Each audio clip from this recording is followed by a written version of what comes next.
the innkeeper story would be like if we talked about the feeding of the 5,000 and we said, oh, that boy didn't bring lunch for everybody. He only brought a few. But in the same sense, I feel like the innkeeper did that. He said,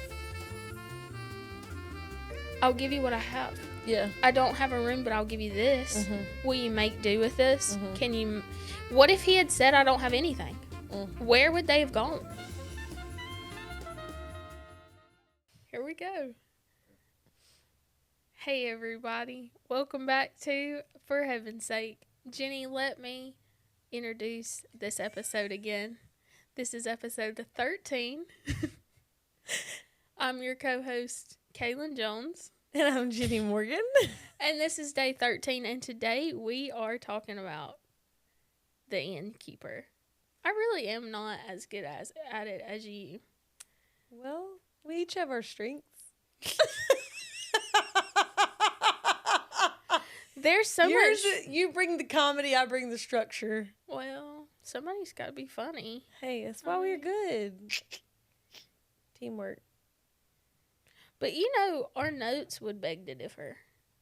Yeah, I feel like if we showed them our notes and they would we're think like, it was which the one opposite. is who? Mm-hmm.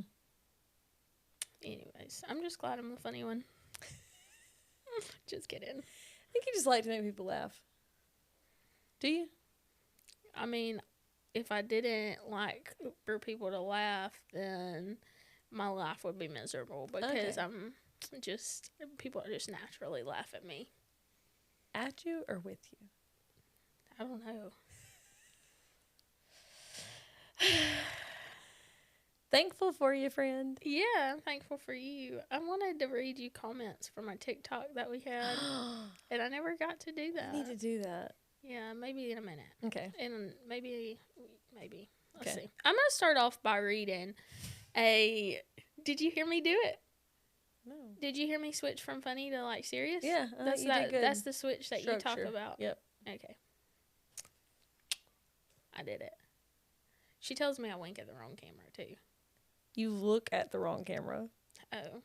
All the time. I just winked at the wrong camera, too. Okay. It's confusing. There's 3 cameras. That one's pointed at me. Trade secrets. You're spilling them all. Okay. I'm going to start out by reading a prophecy from Micah 5:2. Jenny read it earlier in the series, but I'm going to read it again, and I'm going to skip the word that she tried to say that I can't say. Smart. Okay. Context is still there. But you, O Bethlehem, are a small village among all the people of Judah, yet a ruler of Israel whose origins are in the distant past will come from you on your behalf. Okay? So, that's a prophecy given to us in Micah 5:2. And the only way that prophecy would have been fulfilled is by Caesar Augustus issuing the decree that sent all those people for the census to Bethlehem. Now, as a result to everyone going to Bethlehem, we talked about it in the last series. I'm going to hone in on it again. Because everybody went to Bethlehem for a census or wherever their origin was, because people were going to Bethlehem for the census, the hotels and the inns were full. Now, we see an innkeeper who often gets a bad rep, but after studying it, I have to ask. I don't know if he did or not. I want you to really just take a minute to listen to this story and then you tell me. Because here's the thing. Question. Okay. It was a boy? I'm saying boy because if I change it now, I will mess up. Yeah. Okay. I mean, I guess it could have been a girl. I don't know. Yeah. Does the Bible tell us? I don't think so. If it's a boy or girl? Mm. Maybe a girl. All right, continue. All right. Innkeeper. So, for years and years and years and years and years, the Jews had known that eventually a Messiah was coming and that he was going to be born in Bethlehem. It's written about in Micah right there, 700 years prior to the birth of Jesus. So some will say the innkeeper really should have had a room for him because the Messiah could have come at any minute, okay? But he didn't. So I'm going to challenge you today with a question. Do you know that there's a difference between preparedness and willingness? And that you can actually be one and not the other. So here's what I have to say about that. Being prepared is about planning. It's about getting your ducks in a row, having everything ready to go. You got it. You got your plan in place, your itinerary, you're good. Had the innkeeper been prepared, he'd have had a room with, if he'd have known the Messiah was coming on this day and he was going to be born in their hotel, he would have had the nicest towels put out for him. He'd have probably had a midwife scheduled to be there. He would have done it top notch because the Messiah was being born. Okay, had he had been prepared, it probably would have looked something like that. But willingness is not about planning. It's about posture. It's about looking at your situation and going, I wasn't ready. I wasn't prepared, but I'm willing. And I'll do something. And he literally, or she literally did what Jesus wants us to do. He said, I don't have a room, but I do have this. And it's literally what we're called to do as Christians. We are called to give him what we have. Yeah. It's literally what the boy it's like, to me, the innkeeper story would be like if we talked about the feeding of the 5,000 and we said, oh, that boy didn't bring lunch for everybody. He only brought a few. But in the same sense, I feel like the innkeeper did that. He said, I'll give you what I have. Yeah. I don't have a room, but I'll give you this.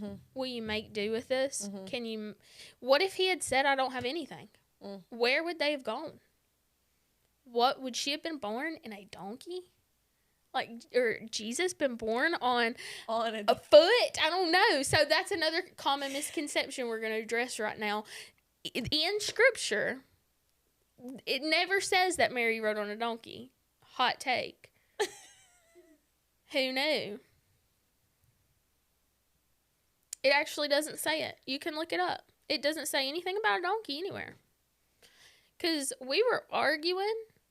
Because we were making a list of people we knew when we look up like characters of the Bible, and it gives us donkey and then it gives us ox. And we're like, ox? There's no ox in the Christmas story. And then I sat down and asked Pastor the other day. Then our pastor comes and sits with us, and he was like, is there an ox in it? And Jenny's like, is there an ox in the Christmas story? And I'm like, oh my gosh. The answer is no. Yeah. And it was like referenced somewhere in the Old Testament to the New Testament, but that's where I'm headed. Yeah, but it wasn't direct. There is a scripture within a prophecy of that's where that references an ox. Yeah. And so we see donkey on the list and we write it down. But then I go to look up scripture references for it, and I'm like, hot dog. No donkey here. There's no donkey in this story. We noticed there's no ox, but just so y'all know, you look it up, because I'm giving some of y'all brand new facts. Y'all didn't know. Y'all got maybe it was like I mean, it was like customary form of transportation though, right? Yeah, but okay, our next episode is I think pigeons, right? Yeah, I don't know. Baby Jesus. Pigeons is coming up. Y'all stay tuned to pigeons, because y'all are thinking pigeons. Yeah.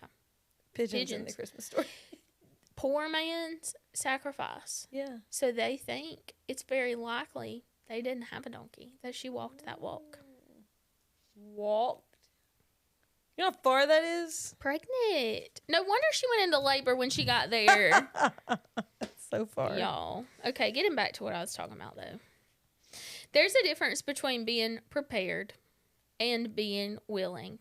You can give God what you have, and he will do something wonderful with it. The innkeeper probably wouldn't have even been in this story had he not have said, I have this. If you'll take this, this is all I have to give you. If you'll just take this. And today I'm going to challenge you with, will you just ask God on some of these things? I know that there are things in my life that I tell him I can't do that, or I don't think I have the ability to do that, the knowledge to do that, the wisdom to do that. Will you just give him what you do have? Will you just give him a yes and just offer what you do have and just watch what he does with it? Because his yes led to being the birthplace of our Messiah. Him saying yes. So be ready. Be prepared. One thing that I also thought of was I was not probably prepared to be a mom. I had, let me just tell you, I had the nursery and all of that stuff, but like actually, did I know what I was doing when they got here? No. Mm-mm. When CJ got here, I did not know, but I was willing to learn and figure it out. I wasn't prepared to be a wife. I was willing to be a wife.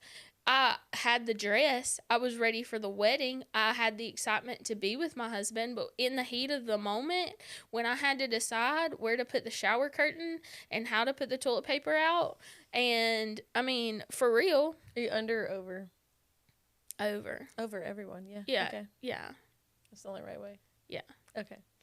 Our first big fight as a couple, though, was Caleb wanted to put everything so high up. And he's like, that's where I want it. It looks good up there. I'm like, I cannot reach it.